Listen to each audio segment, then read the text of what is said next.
안녕하세요. 김태현 목사입니다. 뚜벅뚜벅 메시지. 오늘은 시편 묵상 140번째 악한 자를 이기는 길은 시편 140편 1절에서 13절 말씀 가지고 함께 뚜벅뚜벅 걸어가겠습니다. 시편 140편은 다윗이 하나님께 악인에게서 구원해 주시기를 탄원하는 기도입니다.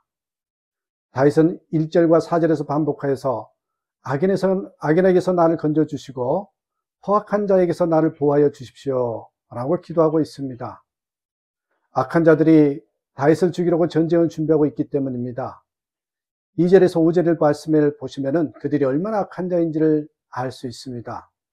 그들의 마음속은 늘 악한 계획뿐이고 날마다 전쟁을 준비하러 모이고 말 한마디 한마디에 독을 품고 있으며 상대방을 넘어뜨리려고 몰래 덕과 올가미를 놓고 길목에는 그물을 치고 함정을 하는 자들이다. 이렇게 표현되어 있습니다. 이런 상황에서 다윗의 마음이 얼마나 두려웠겠습니까? 그러나 다윗은 악한 자들을 두려워하지만 않고 하나님께 기도합니다. 6절. 그러나 나는 주님께 아뢰기를 주님은 나의 하나님이십니다. 주님, 나의 애원하는 소리에 귀를 기울여 주십시오 하고 말하죠. 다윗은 악한 자들보다 더 크신 하나님을 믿었던 것입니다. 다윗은 이미 여러 번 하나님께서 전쟁에서 구원해 주신 경험을 하였습니다. 7절. 내 구원의 힘이신 주 하나님, 전쟁을 하는 날에 주님께서 내 머리에 투구를 씌워 보호해 주셨습니다. 우리도 악한 자를 만날 때에 두려워만 하지 말고 하나님께 나아가서 기도해야 합니다. 시편 140편에서 주목해 보고 싶은 구절은 맨 마지막 구절입니다. 악한 자로 인하여 고통스러워하며 그들에게 재앙을 내려달라고 탄원하던 다윗이 마지막 절에 아주 특별한 고백을 하죠. 13절. 분명히 의인은 주님의 이름에 찬양을 돌리고 정직한 사람은 주님 앞에서 살 것입니다. 다윗은 의인과 정직한 사람으로 살겠다는 것입니다.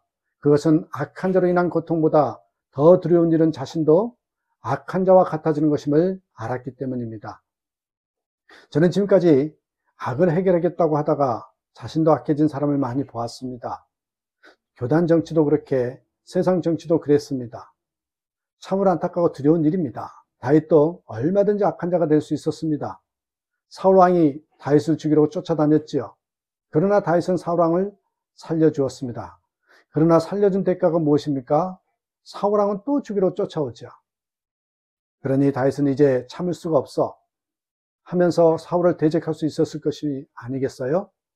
그러나 여전히 다윗은 사울왕을 죽일 수 있는 기회가 왔음에도 살려줍니다. 왜 이렇게 하였을까요? 다윗은 자신이 사울과 같지 않기를 바랐던 것입니다. 이것이 하나님의 마음이었고 그래서 다윗이 통일 이스라엘의 왕이 될 수 있었던 것입니다.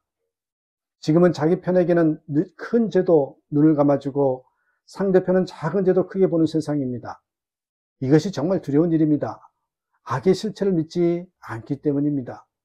악을 품는 것은 패망을 자초하는 일이지요. 그러므로 우리는 내 편이나 상대편이냐 이걸 따지지 마시고요. 악이냐 아니냐를 분별해야 합니다. 만약 마지막 13절에서 의인과 정직한 사람이 되기를 고백하지 않았다면 다윗도 세상 사람처럼 자기와 반대하는 저주하는 수준에 그쳤을 것입니다. 여러분, 악한 자를 이기는 길이 그럼 무엇입니까? 악한 자를 이기는 길은 우리는 의인이요 정직한 사람이라고 고백하면서 그런 사람이 되는 것입니다. 그래서 환난의 시절을 사는 교인들에게 베드로 사도는 간곡하게 권면하죠. 베드로 후서 3장 9절에 주의 약속은 어떤 이에 더디겠다고 생각하는 것 같이 더딘 것이 아니라 오직 너희를 대하여 오래 참으사 아무도 멸망치 않고 다 회개하기에 이르기를 원하시느니라. 10절. 그러나 주의 날이 도적같이 오리니 그날에는 하늘이 큰 소리로 떠나가고 체질이 뜨거운 불에 풀어지고 땅과 그 중에 있는 모든 일이 드러나리로다.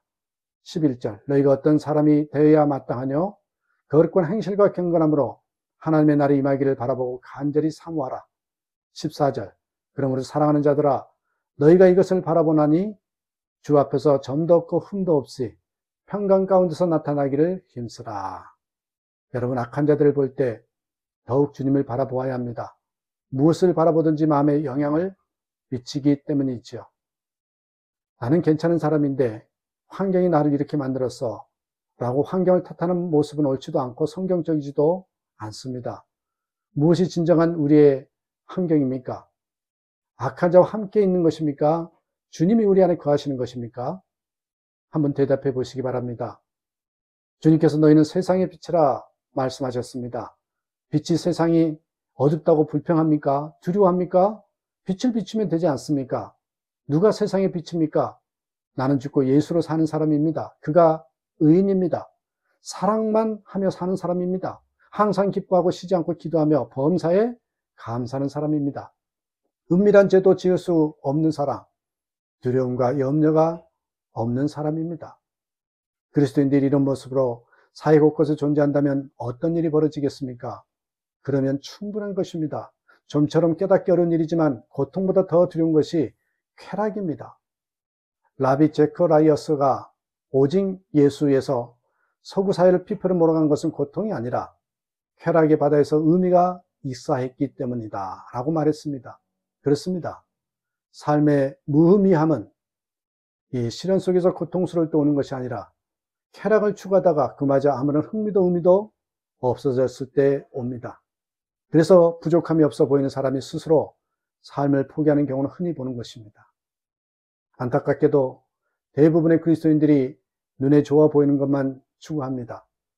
편안하고 안전한 것만 찾아다닙니다. 이렇게 살았기에 삶의 문제가 계속 이어지는 것입니다. 잘 사는 길은 고난의 길일지라도 오직 하나님께 순종하며 사는 것입니다. 세상에 악한 영이 역사합니다. 그러므로 하나님의 자녀들은 어쩔 수 없이 악한 자를 만날 수밖에 없으며 하나님의 뜻대로 살려면 고난을 당하게 됩니다. 다윗은 그것을 알았기에 하나님은 고난받은 자의 편이라고 고백한 것이죠. 12절. 주님이 고난받은 사람을 변호해 주시고 가난한 사람에게 공의를 베푸시는 분임을 나는 알고 있습니다. 우리가 주님의 말씀대로 살기 위하여 고난을 당해야 한다면 주저하지 않을 준비를 하고 살아야 합니다. 그 고난에는 어느 것과 비교할 수 없는 영광이 있음을 알아야 됩니다. 로마서 8장 18절. 현재 우리가 겪는 고난은 장차 우리에게 나타날 영광의 견주면 아무것도 아니라고 나는 생각합니다. 이런 고백이, 이런 신앙이 있는 저와 여러분 되시길 주님의 이름으로 축복합니다. 감사합니다.